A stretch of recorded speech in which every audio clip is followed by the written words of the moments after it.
শরীয়তপুরের জাজিরায় আওয়ামী লীগের দুপক্ষের সংঘর্ষে শতাধিক হাত বোমার বিস্ফোরণ ঘটানো হয়েছে। এতে আহত হয়েছেন অন্তত ২০ জন। শনিবার সকালে উপজেলার বিলাসপুর ইউনিয়নের কাজিয়ারচর এলাকায় এই ঘটনা ঘটে। পুলিশ জানিয়েছে, আধিপত্য নিয়ে সংঘাতে জড়িয়েছে দুপক্ষ। এলাকায় জোরদার রয়েছে নিরাপত্তা ব্যবস্থা। শনিবার প্রতিপক্ষকে লক্ষ্য করে এভাবেই ছোড়া হয় হাত বোমা। প্রচণ্ড শব্দে এসব বোমার বিস্ফোরণে কেঁপে ওঠে গোটা এলাকা। তবে সিনেমার কোনো দৃশ্য নয় এটি।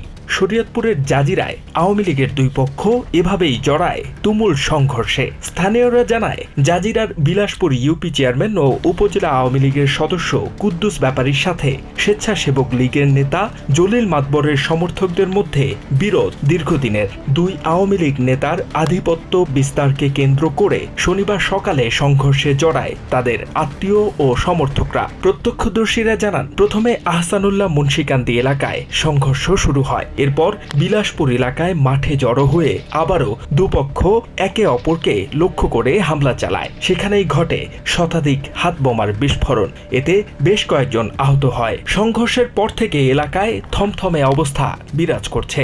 পরিস্থিতি নিয়ন্ত্রণে মোতায়েন করা হয়েছে আইন শৃঙ্খলা বাহিনীর অতিরিক্ত সদস্য।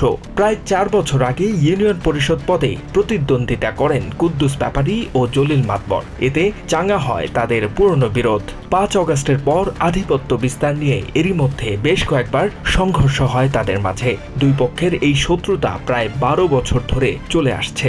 বর্তমানে এই এলাকার প্রায় সব বাড়িতেই হাত বোমা তৈরি হয় বলে জানা গেছে। HM. Ataullah, TVN24 news desk.